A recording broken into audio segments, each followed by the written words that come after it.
Here we go. Let's start the show, man.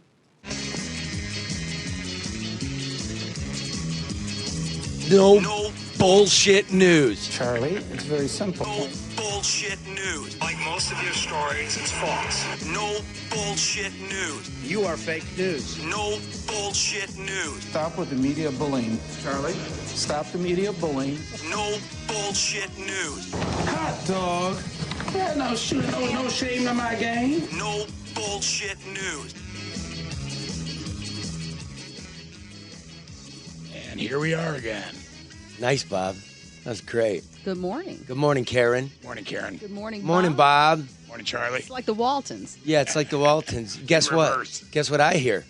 What's that? We ain't even done 20 shows. We got over 500,000 downloads. 500,000 downloads. Congratulations, All right, Charlie. nice job. Well, that's all of us, isn't it? Good job. I just want to thank the discerning listener who doesn't want to be bullshitted. Right? You got to know stuff. You got to know stuff, and you'll know stuff if you tune in here. So, I was talking, Karen and I were talking. It's like, why don't we do a little news roundup? I said, okay, let's just dispense with it. What's the national news this week? Week 4. Government shutdown. Government shutdown. Shut down. Yeah. Over the wall. Or under the wall. Yeah, that's it. So you know what I'm thinking? I know the wall. Very well. I covered that a long time. Hey, you there, Chris? Yeah, I'm here. I know the wall so well that I know Chris Cabrera. Chris, man, give the audience your title. I am a Border Patrol agent and the spokesman for the National Border Patrol Council. I'm based out of McAllen, Texas. McAllen, Texas, where El Trompe was just there, wasn't he? Yeah, he was here just a couple of days ago. How orange is that guy? I mean, I honestly thought that he would be. He wasn't very orange at all yet. I mean, it was like a normal Orange? pale white skin tone. It wasn't orange at all. What about? That Texas light must be good on him. Yeah, I mean, I got pictures. I was, and he's not as tall as I thought he'd be. I thought he was like really, really tall. He's not that tall. How? What about his hands? His fingers? Normal size hands. I mean, they weren't like tiny little, like T-Rex hands or anything. I mean, they were just normal size guy. He looked like just a normal guy. He didn't strike me as anything out of the ordinary in any way, shape, or form. So What about the hair, man? There's just something. What about well, the he hair? had a hat on. What did it say? MAGA hat? Did he have on a MAGA hat? Yeah, but it was a white MAGA hat, which Of was pretty course. cool. I'd never seen That's that. more Right. appropriate. Right. That's kind of nice. That's his summer wear, huh, Chris? Yeah, it was, I guess before Labor Day or whatever, however that works. I don't know. Hey, listen, bro.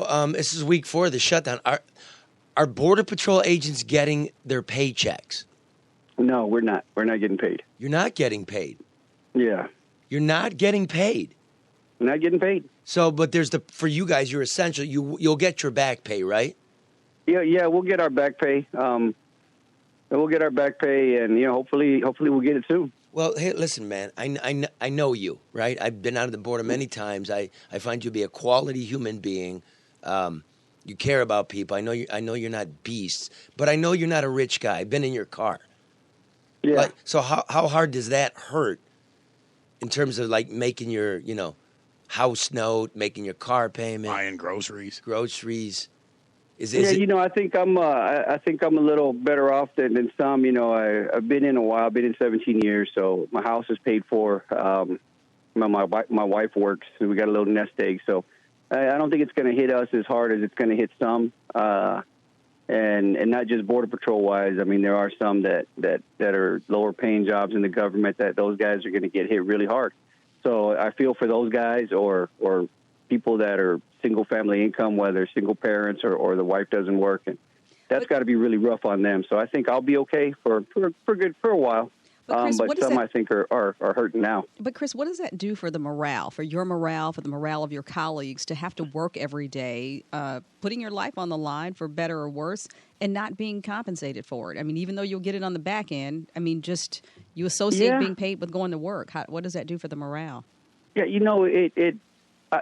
it's bad for the morale, but I think what hits people the hardest with this morale thing, or with this shutdown thing, is right after they announced this shutdown on the 22nd of December, the Congress went on vacation till the 27th. So we're there like, hey, we're working for free, and you guys are on vacation. What the heck is this? No, you can say what the fuck. You can say what the fuck is this? And they're still getting paid. Yeah, and then they come back for a day, and then they go out again till the third, and then they come back, or then they go out again, and our guys are like, this is ridiculous. It's one thing that we're getting screwed over here by not getting paid, but you guys aren't even working on this damn problem. And if you were working on the problem, it would be a little easier to swallow that pill. Well, what's the problem, Chris? Listen, we're all over the country, man, and this is regular people driving in their car looking for the regular explanation. What is the problem, and does the wall solve it? There's two parts to this problem. One part of this problem that doesn't get addressed enough is the catch and release issue. We have hundreds of people coming in daily. People from Mexico, Central America. We had one from Yemen last night. We get a lot of Bangladesh, India, China. They come in, they turn themselves in because they know if they claim asylum or even say the word asylum, we have to let them go. They get released into the country. With the court date. With the court date or a court date pending, which may be 5-6 years away. And to me, the scary part of that is not that they're just releasing people into the country, but we're releasing people with tuberculosis, with flu-like symptoms, scabies, chicken pox. And we're putting them on. They're jumping on a Greyhound bus and they're going into the rest of the United States. So every time I hear something on TV like, well, there's this mystery flu that's out there, killing people. What? I wonder where it came from. It came from down here.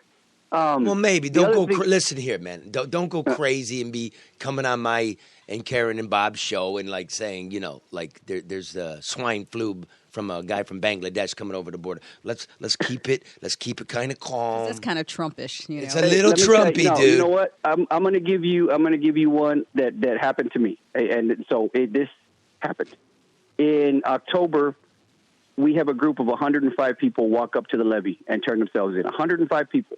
Up to the levee. Up to the levee. There's one agent there. One agent. Up to the levee, meaning there's a wall. Yes. There's already a wall, which is called the levee, but they're already in the United States, correct? Listen, this is very, very important, which is when you're talking about people seeking asylum, they only need to touch soil, right? Yeah, because there's two types of folks that are coming in. People that are trying to get away, which the wall would help with, and people that are turning themselves in. Which the wall wouldn't help with, right?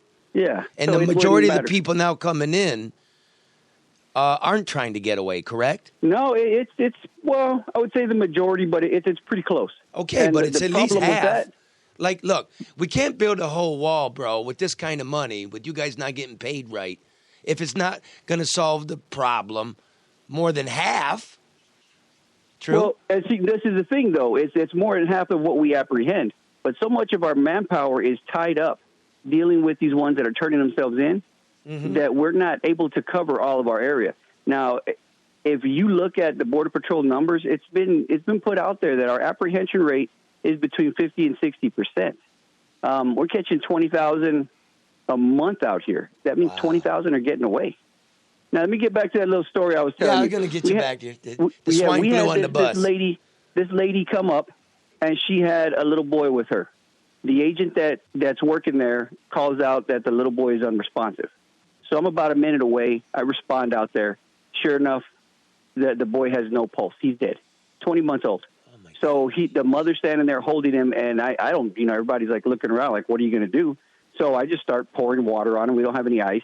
Start giving him chest compressions, and my classmate is a medic for the Border Patrol, so I call him. He's on his way, so I'm getting the kid ready, putting him on the ground, and just doing whatever I can, kind of faking it until he gets there. Then the guy, the little boy, his arm kicks, and I figure, well, it might just be a sympathetic reflex. Then his eye rolls back in his head, and then he starts to cough. So we get the little boy back. He starts breathing again. So we're continuing chest compressions. We're continuing icing him down. Come at the end of the day, he had 5 brown recluse spider bites, 3 on his jugular, 1 on his cheek, 1 on his temple. Oh. He had infection throughout his body. His entire body was swollen. Core body temperature of 102.5. He had tuberculosis. He had the flu. and he had pneumonia. And on top of that, he had a brain hemorrhage.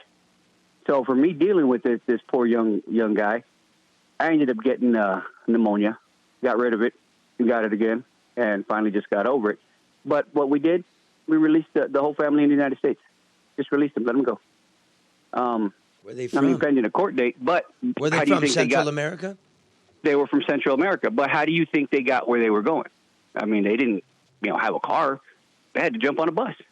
We were getting, when you were down here, Charlie, you saw we were getting people, hundreds of people a day with scabies. And what did we do? We released them. I did see that. They jumped on a bus. So is there a better way? I mean, is there a better way to, so that you're dealing with the reality of people coming into the country, but somehow, containing or addressing the issues that they're bringing with them? Yes, Presidente Cabrera, what is the answer? You can't because there's so much saying, well, you can't hold these people. We had the Flores decision says that we could only hold somebody, a woman and child or a family unit for 21 days. So we were holding family units for 21 days, seeing what we could do. So we had special detention centers set up for women and children. So 6 months later, we don't get women and children. We get men and children because they know there's no place to hold men and children. There's no place to hold. I mean, I'm not trying to spread something saying that everybody that comes through here has some kind of mysterious disease. That's not true. But we do have some, and instead of treating that or sending them back, like if you tried to come in the country legally and you had some type of disease, you wouldn't qualify because you would be a public charge. You would be a burden to the system medically. But if you come illegally, they just release you. So, Chris, tuberculosis, AIDS. Let's back up here, though, Chris. That 21-day, that decision, that court decision, that's why, okay, well, we're going to prosecute people for, if you want to claim asylum, you got to go to an official port of entry. If you jump the river, then you've broken the law. And after 21 days, they're going to separate children from, that's not how it goes. No, what it works is you can claim asylum at a port of entry, or if you're here in the country illegally, up to a year from the date you entered. No, my point being, the reason women were being separated from their children was since you entered illegally, we're gonna charge you criminally for the illegal entry, correct? Exactly. Okay. Yeah, because they could have done the same thing at the bridge. And I actually asked the lady, well, why didn't you just go to the bridge? And she told me, well, I didn't want to wait that long. Well, then you broke the law, and you got to pay for breaking the law. And when we separated them, a lot of people think we were separating these families. As far as Border Patrol goes, very few people got separated with us. And the way it did work through Border Patrol, a woman came in with her kid. If she happened to go to court, they were separated for 5-6 hours tops, and then they were back together again. Just for the court visit, we're given time served, back with the kid, and out the door into the rest of America. So right, a lot of what you heard on TV is a bunch of nonsense. Yeah, I know. Look. Well, I do know this. That's not the solution. No. Thanks for saying. God damn, you're good. It's not the solution to separate women and the kids, right? Say it. It's not. Say it, my no, man. It's not. Because you're a man. That's not the solution. You're a man. I know you. You're a man with a heart. From a family that's not the solution. What's the solution, Cabrera? Well, the problem is this has been not going the on problem since 2013. anymore. Párate. We Para. Silencio, Holmes. What is the solution? You are an expert. I got it. I'll give it to you right now. Give it. The asylum officers, the vetting needs to be done on the front end. And instead of somebody coming in and me saying, okay, your court date is set up for 6 years from now or 5 years from now, and we'll figure it out then, we bring those judges and those asylum officers to the same table that I'm sitting at. And when they sit across from me and they say, hey, I need to see a judge for asylum, okay, slide down 2 chairs, he's there. If you have a viable claim, maybe not completely done, but at least vetted, okay, you know what, this may go in a category of, it may work. Okay, you can stay. The next guy comes in, you know what, you don't qualify. You're gone back. So you're tomorrow. talking about beefing up the process, speeding up the process, correct? Yes. Okay. And would the money for the wall be better spent on judges and more enforcement officers? We don't even need to have more enforcement officers, more judges. We just have to front end the system instead of backloading it. Did you just say, spokesman for the Border Patrol, that we don't need more agents and stuff? No. About the judges. Now, this is the thing, though. Would it help? Yeah, it would be great. It would be great. We need them but that's probably not the first thing on our list. Now, if you're waiting 6 years to see a judge, what's the difference between 6 years and 6 years and 6 months? Not that much. So those folks that are already in the queue waiting, we'll bring those judges to the front end, put everything on hold, stop the flow, and then once everything slows down, go back to the normal flow. Let me go like this. Oh, go ahead, Kim. I was going to ask, Chris, so when they're given a court date and then they're released into the country, what's the likelihood of them actually honoring or, showing up for that court date? Isn't that a whole nother issue? Yeah, what's the percentage? Between 3 and 13% actually show up for their court date. Okay, I'm going to go like this because I read a lot of studies. Everything's conflicting. We can say that might be true. About half would be the highest number, right? About half would be the highest estimate. Yours is a very low estimate. I know the numbers that you're looking at, Charlie, and this is where they're skewed. What you're talking about is court dates, because some will hit court dates throughout, but when the final disposition date is up, that's where most people skip out. You mean like, okay, here it's going to be the answer today, and they're like, fuck that. Yeah, and then like, yeah, you know what, I kind of don't want to hang out for this day, so that's the day they don't go. Watch this, Cabrera. You want to know my answer? What's that? Okay, let me just run it by you, an expert. First of all, this money is infinitesimal. The $5 billion in a $4.5 trillion federal budget is 1,000th of 1% of the budget. This is some fake news, political football bullshit. Do you feel that? I agree with you 100%. Okay, because I don't think the wall is the only thing that needs to be done. It needs to be done. But there's a lot of other things that need to be done as well. This is like the hammer in our toolbox. Well, that wall don't work, bro, because I've been with you. There's a warehouse full of ladders that you guys got for people to go over the wall. You go under the wall. You make the riverbank. The wall don't stop half the problem. Here's what I say. Yeah. You have the tunnels that they were talking about, and that's nonsense. I mean, there are two out there that we know of in our area. One of them is a drainage ditch.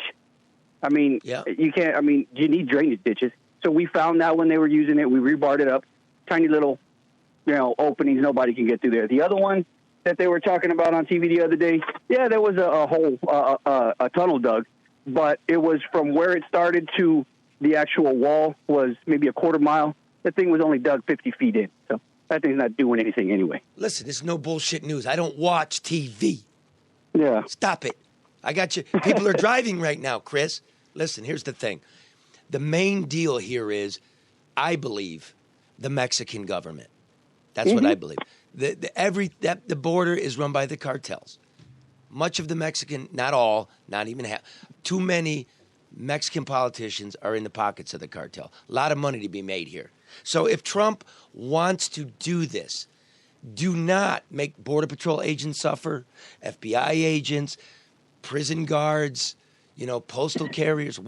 Don't do it. Here's what you do. Freeze the assets of anybody in the Mexican government that we know is linked to the cartel. What about that? Not bad, right? I think that's perfect. And the thing is with this cartel, even if these guys don't want to be in bed with cartel, a lot of times they have no choice. It's either silver, they call it silver or lead. Either you go with us and we pay you, or we kill you. Okay, here's the next one. There you go. What about taxing remittances going out of the country? People work here and they send money home, right?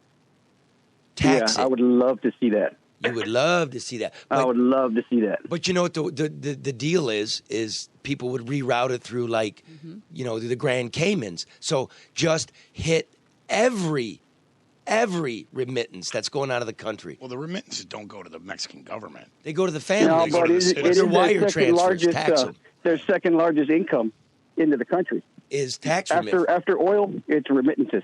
Okay, number 3. Ready for this one? Mm-hmm. They say that over half, and I read the study closely, and I don't even actually believe the numbers. It's not based on enough data. But over half the people in the United States without documentation or illegally is expired documentation, right? People coming to visit. They overstay the visas. But the majority of that is from Mexico and Central America. So if you can ban Muslims, why wouldn't you stop visas for a short time? Put some pressure on the Mexican government to do its share. What do you think, Chris? I think that would work 100%. I also think that whenever we get somebody from a country that we're sending aid to. Hey, we've gotten 10,000 people from your country this month. That's going to cut into the money we're going to send you as far as foreign aid. It's costing us X amount of dollars to house this person. It's coming out of your foreign aid money that we're giving you. Hey, Cabrera, are you a racist? Not at all. Are you a Latino? I am. Do you speak Spanish? I do. Are your ancestors from another place? Yeah. What percentage of the Border Patrol down there is of a Latino origin? Oh, I would say, at least 60, 70%. So why aren't you letting your cousins, your brothers and sisters, just waving them in? Pásale. I mean, hey. That's the view of you guys. Yeah. You're like jackbooted meatheads. Why do Latino Americans, men, my brother, by the way, why do you guys do this job? We're not anti-immigrant. We're anti-illegal immigrants. Country of laws. You have to follow the law, do things the right way. How many people have stood in line before us and done things the right way? Karen's frowning. Karen's frowning, but I agree with you. Go ahead, Karen. Well, I'm just saying, and in terms Karen's a black chick, by the way. just since, chick. Bob's a white dude. We're the United Nations here in this. We are the United Nations. But, That's I what mean, we like. you talk about doing things the right way. Yes. Who does anything the right way in this Well, country? that's not an excuse. It's not an excuse, but what I'm saying is that, and we've talked about this, and we talked about this, and we talked about when we talked to Poncho. It's like, do we really want this to stop? Do we really want to, put that wall? And Chris, do we want this to stop, or somebody really want this to stop, or is this beneficial for America? I mean, we talk drugs, we talk illegal labor. We talk about labor here that everybody takes advantage of because the people here don't want to do it. So, from that perspective, we're benefiting from this, even though we're complaining about it. I can tell you this, Karen. A couple stories on that. As far as the jobs that people don't want to do, I kind of call BS on that because, yeah, I do too. I got a friend of mine, real good friend of mine up in St. Louis. He used to frame houses. He'd make $15, $18, $20 an hour, became a foreman, started getting undercut by guys that were getting paid less than minimum wage. How can you compete with that? You know what I noticed, jobs Chris? that Americans won't do for that price. You know what I noticed since like 2008 and everything collapsed? You know how many white and black dudes up north here I'm seeing doing gardening? Mm-hmm. You didn't see that in 2005. Nobody did that shit. Now it's a whole business. I got an uncle that worked his entire life in the fields down here as an American citizen. That's the only job he could get. Now, I think this, and I know a lot of the Republican side don't like to hear this, but these folks working any job deserve a living wage.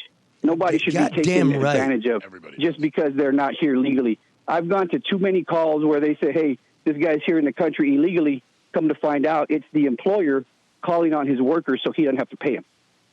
But that's not right. Oh, really? That's my point. Yeah. And so what it's not about jobs Americans don't want to do. It's they physically can't support their family on $2 an hour or 50 cents a bushel for strawberries. You can't support your family on that. If I got to pay more for fruit, so be it. It'll stimulate the economy, but I'm all for paying a little bit more so people can have a living wage. Amen. Yeah, and by the way, good luck with your check, Holmes. Here's the thing, man. Love is universal. Law and order makes it possible.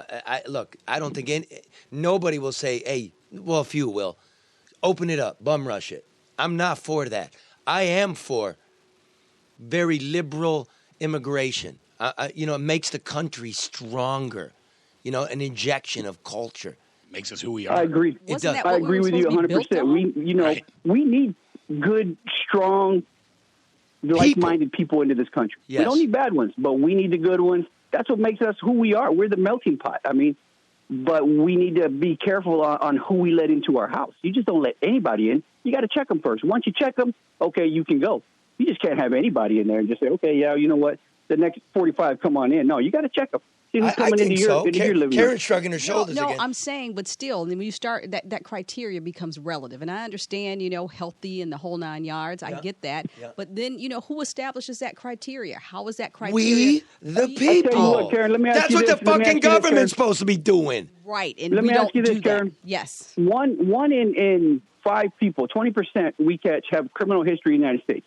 Usually violent criminal history. Get in the them United out. States. Throw them in prison. Would you in the allow United States? 5 people that you had no idea who they were to just spend the night in your house unchecked, knowing that one of them may be a very, very, very bad dude, unchecked? No. We don't know if he's got parking tickets. No, we don't know if he's a murderer. I would not when you talk about in my house. But if in fact you're going to have, immigration rules, if you're going to be, whether it's liberal or whether it's strict, all I'm saying is that what does that criteria look like? Who decides that? Who decides that criteria? We have a lot of homegrown shitheads. We got a lot of people that are from the United States that are shitheads. That's true. Right? We do. And criminal. We're not and universal. infected in the whole nine. There's nothing we can do about them. And unable to neighbors. and unable to feed their families. I mean, you got people here. But they're citizens. There's nothing I can do about that. What I'm saying is we have those. We can't do anything about them. But that doesn't mean we should import more. We should be very selective on who we bring into our country. We should be very selective. And the hardworking, the ones that are trying to make America great again. Don't you say that, Chris? No, I'm not trying to give a slogan, but like you see a lot of immigrants with stores, that have really drugged themselves up from nothing to something great. And that's the American dream. We see it all the time down here. I'm sure you guys see it in Detroit because it's a huge melting pot. People that aren't from here that have done great for themselves. And that's what America is about. That's what it's about. It's about people coming over, bringing themselves up from nothing and thriving. And that's what we need. But if you don't want to bring them in here at nothing, then where do they start? And that is wrong. Well, and I think what was the point you're trying to make, Karen, about like who gets to decide what the criteria is? Because I say somebody who walks in a caravan 2,000 miles up from their home country with nothing to come into this country, I kind of want that person here because they're self-motivated and they're. I'm not sure. I'm not sure if I want them here. I'm not going to look at a picture and go, come on. So, how do we decide? That's my point. It's called a democracy. I elected some people from around here to go to Washington to powwow with people like Chris and make up some rules and standards. But you've got to establish those standards. We've had MS-13 in the caravan. Just because they came in that caravan doesn't mean we want them here. Oh, I know MS-13, man. I know them dudes. They're not good dudes. Yeah. They're not good dudes. Neither are the But no, you know what, Karen? No, I agree with you. I agree with you. Yeah, but guess what? The Crips and the Bloods, guess what? They're homegrown. They're my brothers and sisters. They're citizens. We put them in prison. Prison. So I can't export them. But don't we put them in prison whether they're immigrants or undocumented or not? If you break the law, you go into jail. Are you, Chris? Are you going to prison if you're undocumented? If you're for what? What's the crime? What are we talking about here? Just for being undocumented? No, for say assault or battery or something like that. They you'll committed a crime. You'll do some time. Chances are you won't do as much. For instance, here in the United States, you get 2 or 3 DUIs, 4 DUIs, you're going to prison.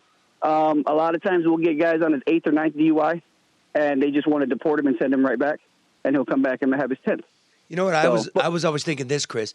If you're illegal, undocumented, you commit a violent crime, you do your time, and then we deport you, right? You've been deported. Mm-hmm. And you come back, which we see often. If we catch you on a deportation order, you've been convicted of a violent crime, put him in prison for 10 years. Put it right there in McAllen. Put the prison on the border. You're doing 10 years. That way, I believe, the word gets around real quick.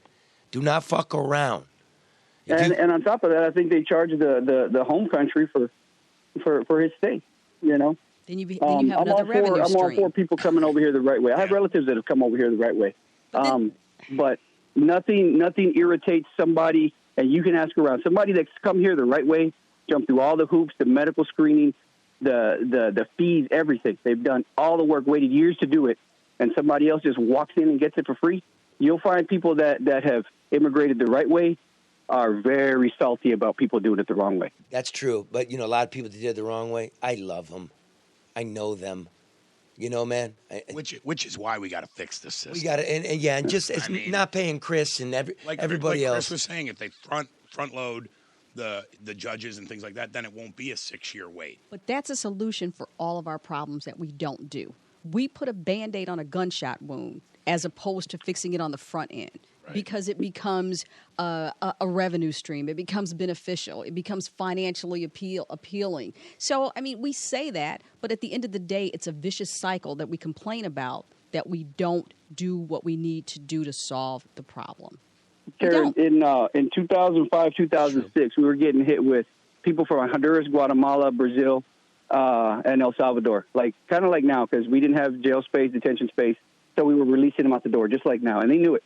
And it went on for about 6 months, and then they came out with something called an expedited removal, where me as the agent, I could determine if they went back or if they could stay based on a little bit of criteria. So we started doing this expedited removal, and right then and there, boom, you know what? Lock them up, lock them up, lock them up. 2 days later, they were back in Honduras.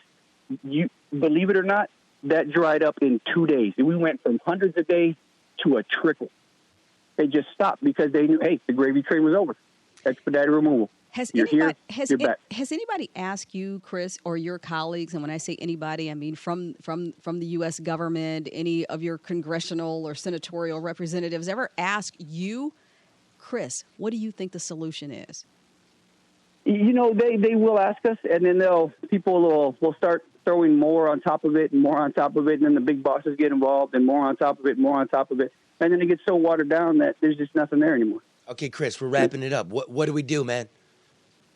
Front end the system to deal with the catch and release, walled in strategic locations or barriers. Let me get this right. You want judges first. That's what you think the priority is. Come on, man. I got a minute left here. If I can get them both at the same time, I would get. Well, you can't get them both at the same time. Then I would go with the barriers. The barriers, okay, but you didn't say the wall. Well, whatever they want to call it. They call it a wall. They call it a partition. They call it a curtain if they want. Doesn't matter to me as long as it's up there and it holds people back. Both sides of the wall, dude. It's still the United States. Yeah, but it funnels people into an area where I can catch them. It's safer for me, and it's safer for the community that they're being kept out of. All right, that sounds good. Listen, good luck. I suggest you shop at the dollar store. Use both sides of the Charmin. Turn your underpants inside out. You get twice as much use out of it. I already do that, so we're good there. Oh, my God. Well, hopefully this thing's over soon. And listen, man, a nice meatloaf filler is the breadcrumbs. So just shake the sheets into the meatloaf. Good luck, my brother. All right, I'm going to download you guys right now, and I appreciate you having me on. And it was a pleasure meeting you others. I already know Charlie, but it was a pleasure meeting you guys. So. All right, thanks, Chris. Chris. For having All me. right, Chris, we'll talk to you. All right, man. Take care. All right, bye-bye. Good luck. Bye-bye. Smart dude. He's an honest dude. Yeah, he is. And that's all you want, Charlie. But the thing about it is That's straight from Border Patrol. you gotta, we complain about problems that we really don't want to solve. We don't. Everywhere. I think people want it solved. I don't think so, Charlie. I think they Maybe do. somebody he may want it solved for different reasons. Somebody else wants it solved, but I don't. We've talked about drugs coming in. We've talked about all kinds of stuff. I don't think that a solution is that complicated. Well, you see, that's right, but you got to know the issues, and you can't allow things to shift the discussion. Like it's about keeping drugs out, as we all know, as we heard last time. They come through on trucks. 6 million trucks a year come in from Mexico. You can't check them all. The majority of deaths in this country, OD deaths, they're from prescription opioids. Right. These are people in lab coats in this country that bought the process, that bought Congress, that made this shit legal when it used to only be legal in the hospital to get it. That's something we can do. But we don't want to. Have you ever taken an Too much opioid? money. Have you guys ever? I don't like them. They hurts my stomach. Have you tried them? Well, yeah, when I had Like surgery OxyContin? and stuff, yeah, they You prescribe taking them. it? Yeah. I don't take them now. When they ask me, I'll just What ask does it for do to most. you? Like Karen, makes you? Yeah, when I was in my car accident, and it's like they give you all this stuff, and my doctor's like, "Well, here, take this." I'm like, God, listen, I have to work every day. I can't walk around high. Like Oxycontin they give you? Yes, Oxycontin. Well, Percocets, which is Oxycontin. Hydrocodone, Yeah, yeah. Hydrocodone. Now All Percocets that. for babies. I mean, that's Oh, really? that's an old one. But No, like it's not. like Anybody should be Oxycontin, like the Oxycontin. That Yes. like the 80 milligram or whatever. I get. They give it to you like candy. And when it doesn't work, they give you more. Right. And it's like if you are not a Wow. smart person, you could easily become a pill popper and easily become addicted because you have to choose between either pain or sitting in this vegetative state that keeps you out of pain but almost unfunctional. Do you know there's like about 300 million people in America, right? That includes infants, the elderly, the incarcerated, the incapacitated. 300 million Americans.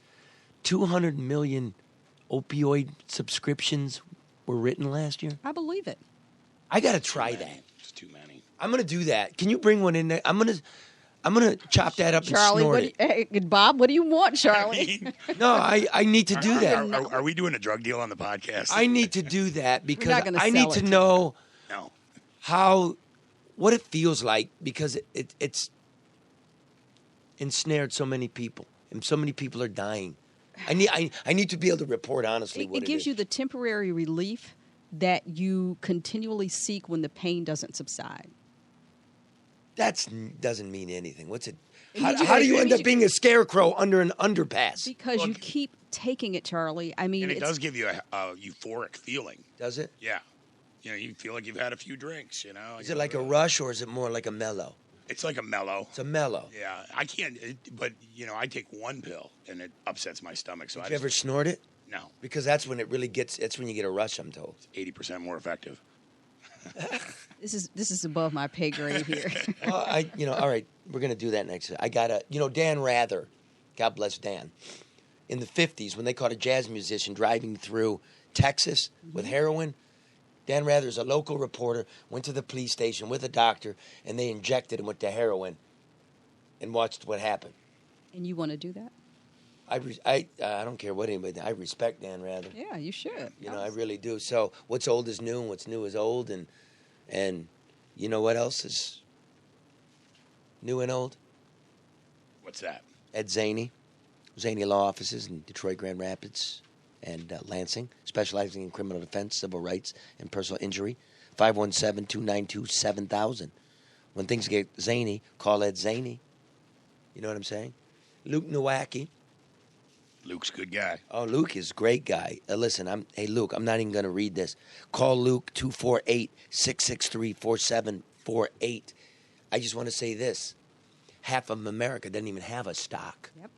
The other half, the shit's going up and down and you don't know what to do. You're not thinking about the future. But Charlie, this is the other thing, and we talked about this with Luke early on. Just because you don't think you make a lot of money, you can still take some of that money and save. Most Americans have savings less than $1,000 in savings. That's crazy. Yeah, you don't got $1,000 in cash. That's great, but people aren't thinking about. They say, "Well, I'm just paying my bills." Well, part of paying your bills should be investing or saving. How do you do that? Ask Luke. Seriously. That is awesome, Karen. I mean, dude, Luke Nowacki. Look, I know this guy's great, and he's honest, and he's a regular person. 248-663-4748. I have to read this thing, I think. Securities and investment advisory services offered through Royal Alliance Associates, Inc., member FINRA SIPC. Royal Alliance Associates, Inc. is separately owned and other entities and or marketing names. Products or services referenced here are independent of Royal Alliance Associates, Inc. Don't think you make too little to save. Damn. You can always save something. Seriously. There was I know this is good, but Osceola McCarthy was an African-American woman from the South. She washed laundry for like $2 a basket. She ended up amassing a fortune that she left for scholarships because she talked about how much she saved. So don't no matter what you don't make, trust me, and you gotta save you gotta save some of it. Because they said there's a crash coming that will rival or exceed the Great Depression. You sound like Cabrera from the Border Patrol. Swine flu and a crash. All right, have a great day, everybody. Hey, broke is overrated, man. But I'm telling you, It's way overrated. I'm telling you. Don't do it. We got Brooksy? Hey, Mr. Patterson. Yes, sir. Hey, how are you?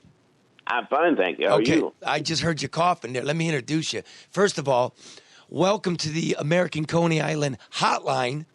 Thank you for this. See that? You like American Coney? You like American Coney Island?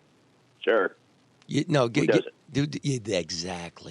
We used to do a live broadcast on there, didn't we? You and I? Yeah, called Hold the Onions. Yeah, that's right. Well, this is L. Brooks Patterson, the county executive of Oakland County. Look, we're doing Howdy, sir. Welcome to the podcast. That's Bob. You know Bob. And it's Karen Dumas here. You know Karen, don't you? Yes, I do. Okay. How are you, sir? Hi, Karen. How are you? Look, we're doing a wall special today. We're down talking to the Border Patrol in Texas, and now the next great wall, 8 Mile Road. Brooks, what are you laughing at? Boy. What are you laughing at? Yeah, because that's the figment of somebody's imagination. The Great Wall. Well, you know what? Maybe it used to be, but you're really getting hammered as being old and irrelevant. You are, right? You know that. Does it make it? Well, when you turn 80, there's something to be said about that. I do believe that's part of it. But, look, I've been reading a lot.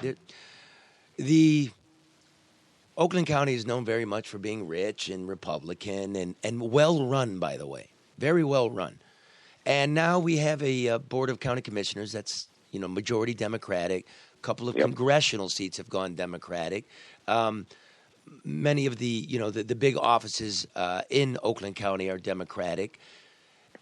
And this is being interpreted as people like you, are old, irrelevant, and it's time to go. It's a lot more than that.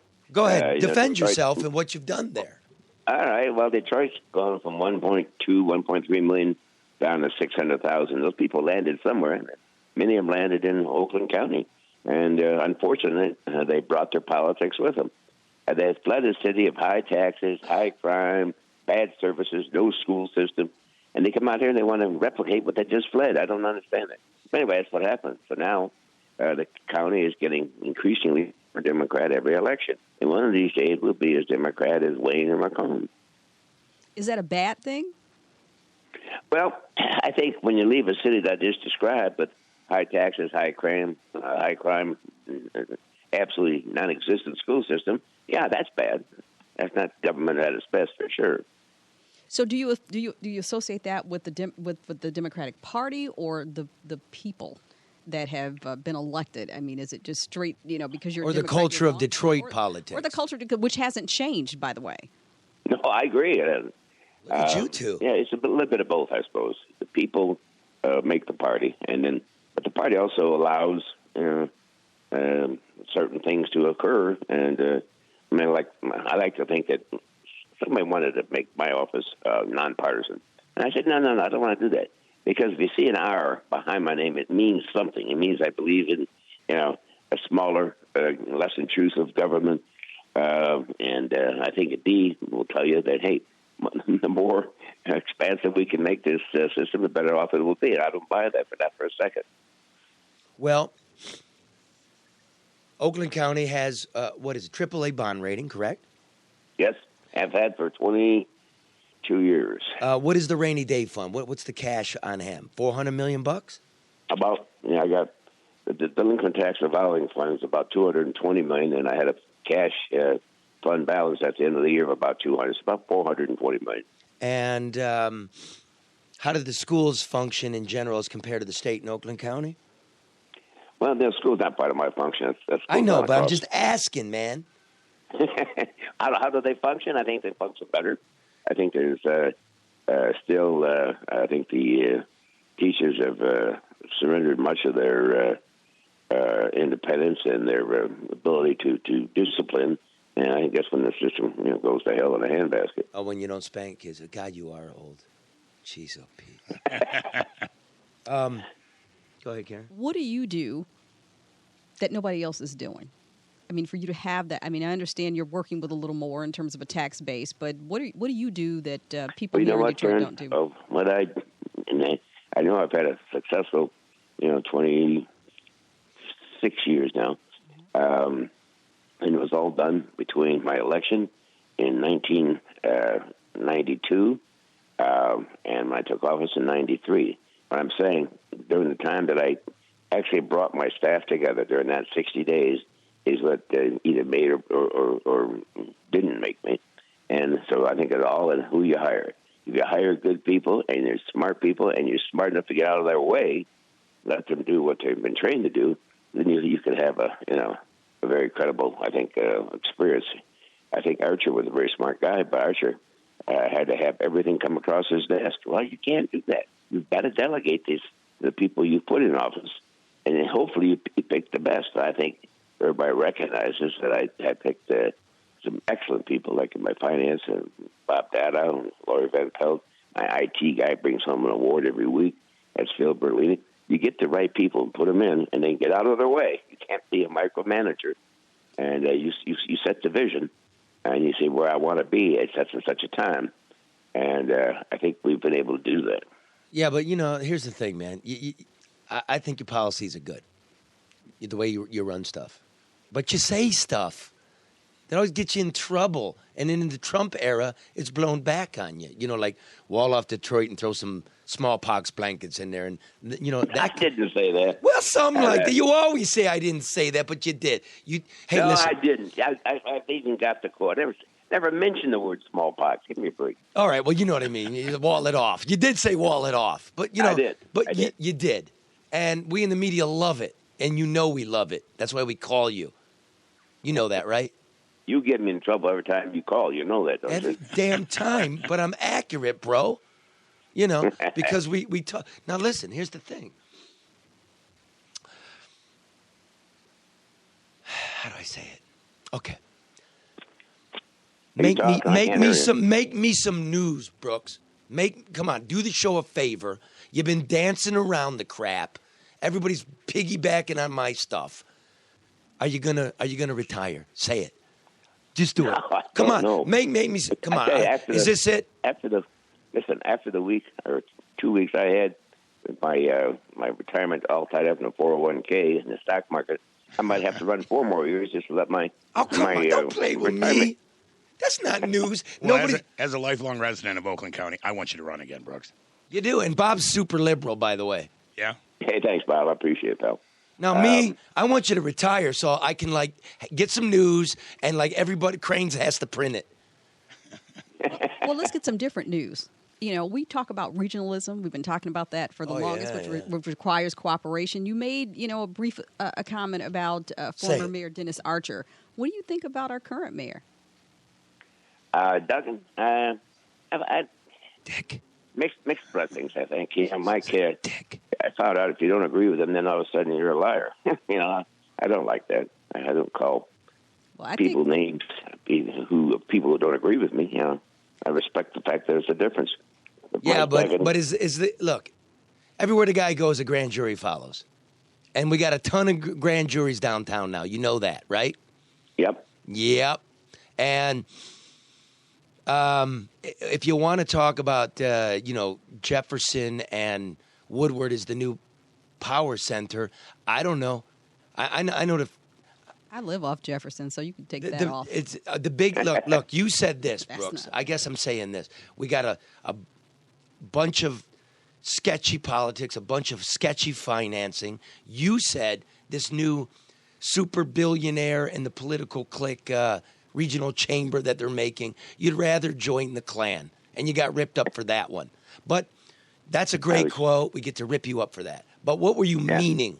What did you mean? I was trying to come up with an invidious comparison. What is the worst organization I could come up with? And I said I'd rather join the Klan than join that group. And obviously everybody goes, I told you he was a racist. And that's not what I was trying to do. It was something of hyperbole to make the point that, as bad as that is, this new committee of 23 has all the potential of being worse. Why is that?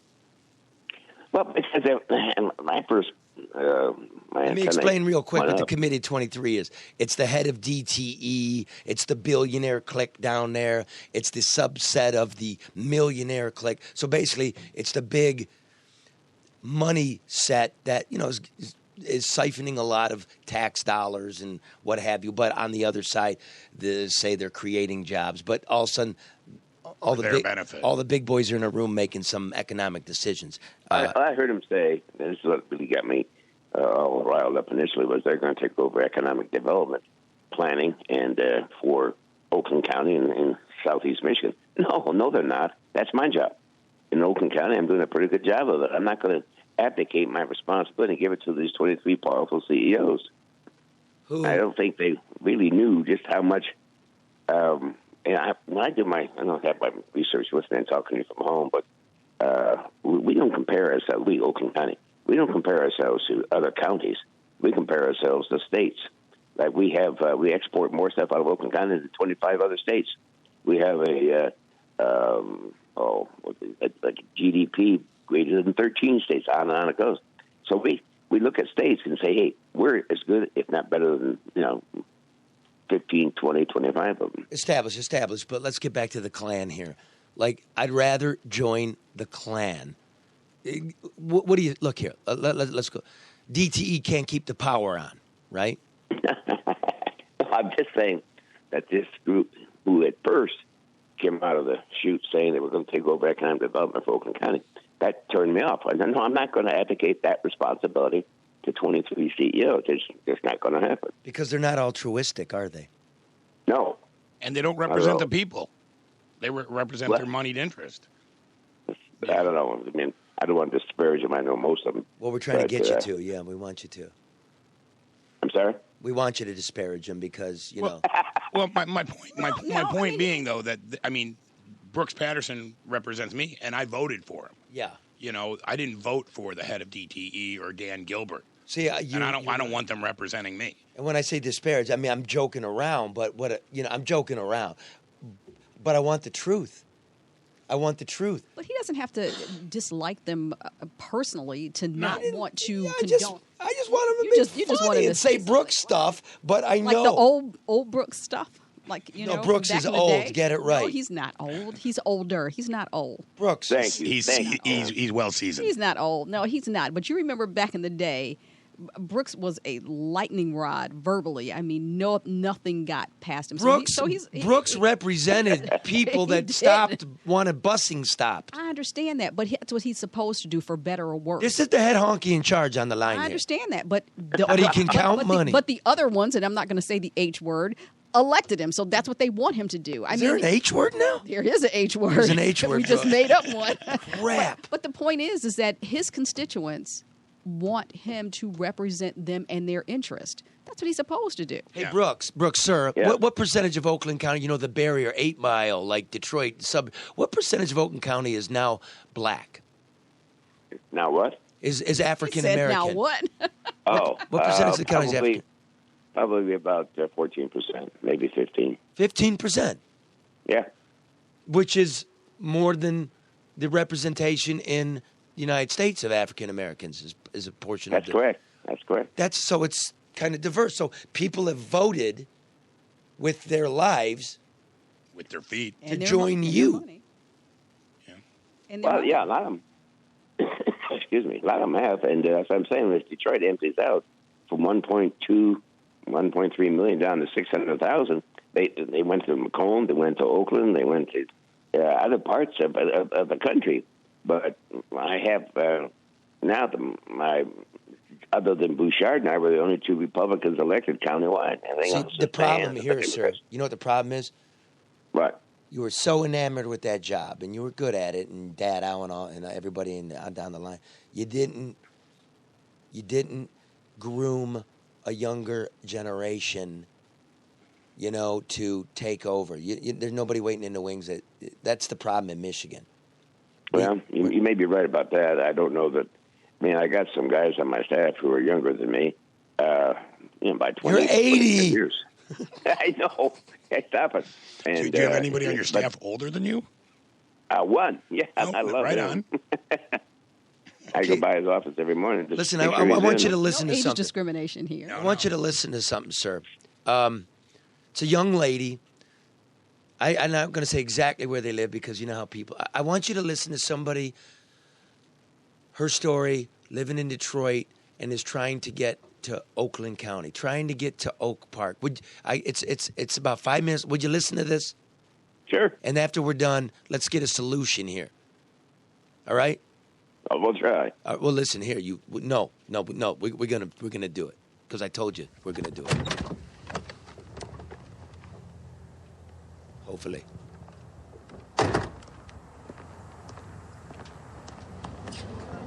How you doing? All right, how you doing? Are you Myra? Yeah. Hi, how are you? Pleasure. Nice to meet you. My pleasure. I'm recording here, just so you know. Okay. So I got it. How are you you? doing, I'm Charlie? very well.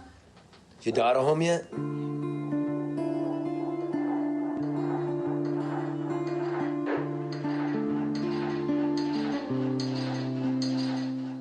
There is a neighborhood on the west side of Detroit near 8 Mile Road, tantalizingly close to Oakland County and so far away. A young girl goes to school over there, but still lives here.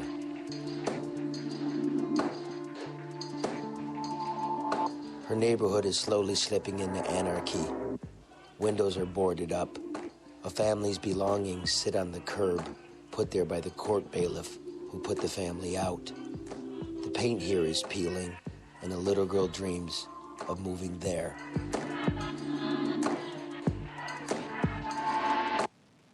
My name is Mayana Lanton. I'm 14, and I go to school at Oak Park Prep Academy.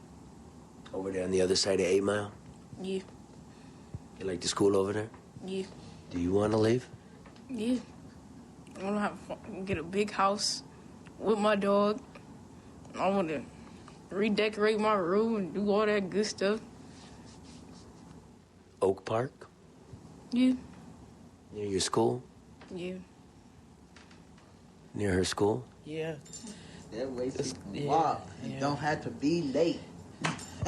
Close to her school, close to the, track meets where she gonna be going, closer to my job. We're in Troy. I think that would be a, perfect fit.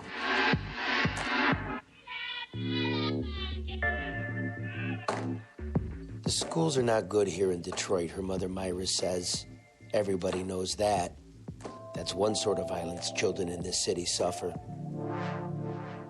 The school that they wanted to send her to was on the edge of being closed down because of the pipes and other building issues, and I didn't want her to go to that district school.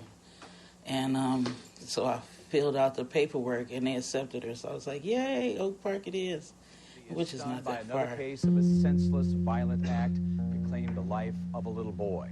The 8-year-old was safe and sound, sleeping in his own bed.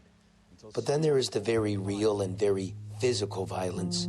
About 6 children a year in Detroit are the victims of gun violence, most of it random. Mayana is one of the latest.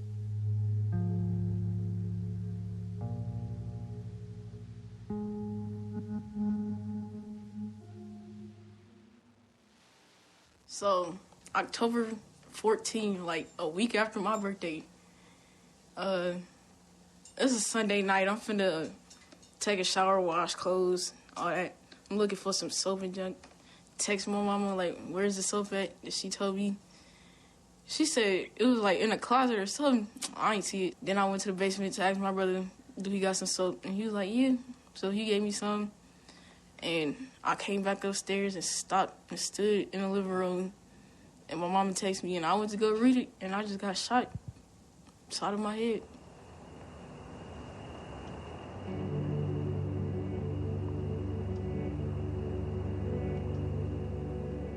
When I felt it, because it ain't hurt. It felt like somebody just hit me upside my head, and I fell to the ground. And then I just started bleeding. I was like, dang, I just got shot. But, yeah, when I fell to the ground, yeah, they continued shooting, so it was a good thing I fell to the ground instead of just, like, still standing up. Who were they? I I don't even know. It was like 3 masked men that was just in front of the house. I didn't even see it, and I didn't even hear when I got shot. I didn't even hear the bullet come through. Because if I would have heard it, I'm the fastest person in this house. I would have just ran, but I didn't hear it. So I guess that was the consequence.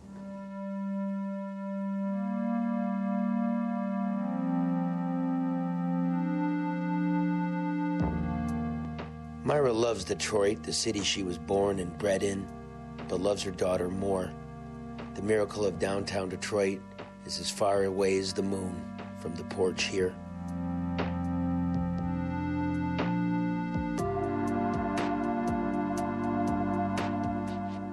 Like, why us?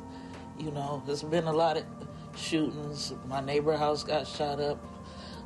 Car in front of our house got shot up. But it just seemed like it's getting closer and closer. Then, I'm at work and I get the call that my daughter got shot. It's just like, why? We don't bother people.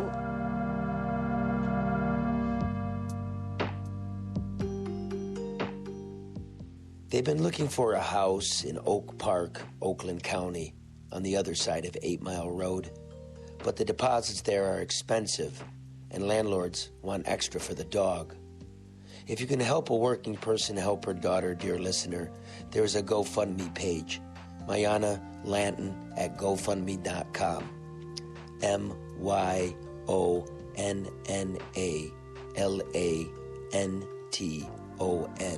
Mayana Lanton at GoFundMe.com.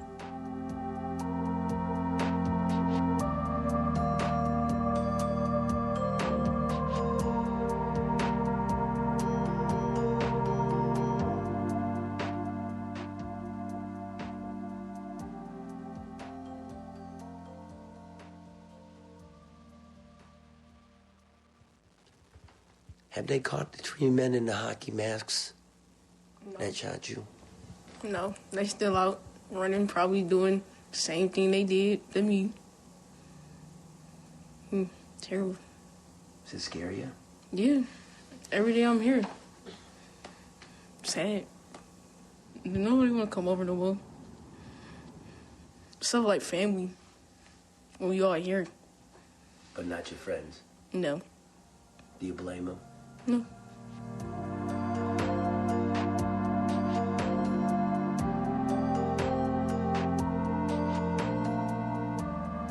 Mr. Patterson? Hey, yes, sir. Still here. Can we help them? I'm thinking while listening to the interview how we might. I don't know. They have the school districts now taking students from outside of their districts all over the county. I assume we'd take them from Detroit too. I don't know. She already goes. She already goes to school in Oakland County, Oak Park. They're looking for a house. They're working people. They're good people. It's a good girl, but they can't, find something where you can have it. Listen, you got a lot of resources at your fingertips. Can you take this family under your wing and see if we can help them? Well, I'll try. I want you to send me the information. I'm going to get you the information. Listen, you want to? I'll put something in that GoFundMe. You want to donate to that GoFundMe and help them raise a little money out of your own pocket? No, I think I do more for my government position than I can writing a check. Yeah, but write a little check too. Don't be cheap. I'm not cheap. Okay, so I'm gonna put them in touch with you. Okay. Please do. Send me the information. These are our people. These are the kind of neighbors I want. They're really great people. Let's. Good. Okay, good. I'll stay. All right, pal. All right, listen. Happy New Year to you. Be well, and congratulations on your retirement. Thanks. Congratulations on running again, sir. Wait, I thought he was retiring. I'm hoping Not he's yet. running again. Not yet, Charlie. Okay. Not yet. He'll let you know. Oh, by the way, what does L stand for? L. Brooks Patterson? What's that? Oh, lonely. There's your news. Talk to you later, lonely. Okay, take care. All right, thanks, sir. All right, we're gonna help that family. Listen, everybody, just rewind. I'll donate to Charlie.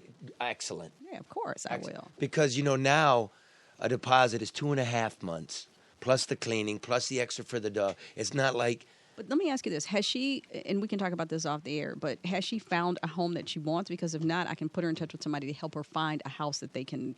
Sweet. Okay, we got it. Okay, it's a lot of stuff too, That's okay. dude. You know, I understand. you're working. Just. We got it. I love Detroit too, man. And look, I love it. My grandfather founded it. You know what I'm saying? With like 11 generations. Well, and I think that my honest mom loves Detroit too, but she loves her daughter more, like you said in the piece. Yeah. You know, the kid was at her own house and gets shot inside her house. People don't deserve to live like that. A week after her 14th birthday, getting some soap. No fucking way. I mean, you could hear it in her mom's voice. I got the call at work. My daughter has been shot. I mean, unbelievable. I mean, well, it's not unbelievable.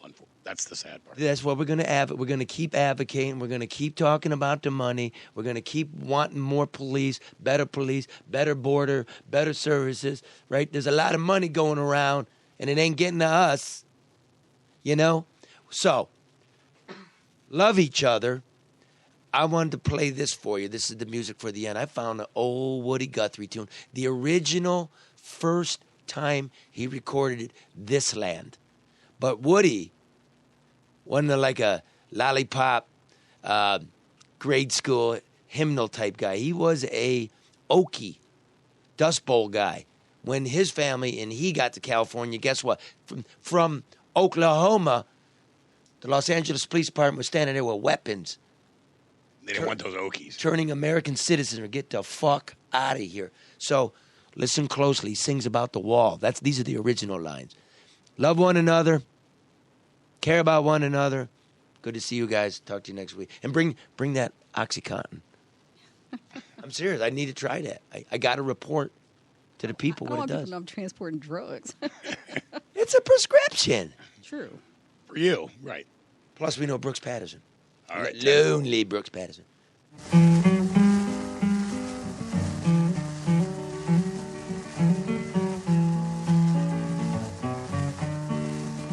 This land is your land, and this land is my land. From California to the New York Island, from the Redwood Forest to the Gulf Stream waters, this land was made for you and me. As I went a-walking that ribbon of highway, and I saw above me that endless skyway, I saw below me that golden valley. This land was made for you and me.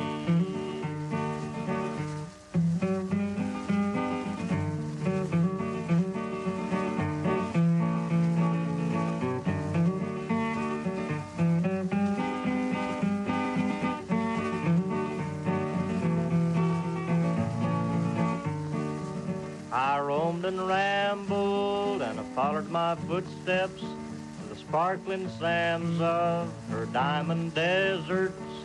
All around me, a voice was a-sounding. This land was made for you and me. There was a big high wall there that tried to stop me. The sign was painted, said private property. But on the backside, it didn't say nothing. This land was made for you and me. When the sun comes shining, then I was strolling, and the wheat fields waving, and the dust cloud rolling. A voice was chanting as the fog was lifting. This land was made for you and me. This land is your land, and this land is my land. From California to the New York Island, from the Redwood Forest to the Gulf Stream waters, this land was made for you and me. Yeah! This land is your land, California to the New York Islands, from the Redwood Forest to the Gulf Stream waters. Sing it, Bobby. This land was made for you and me. See you.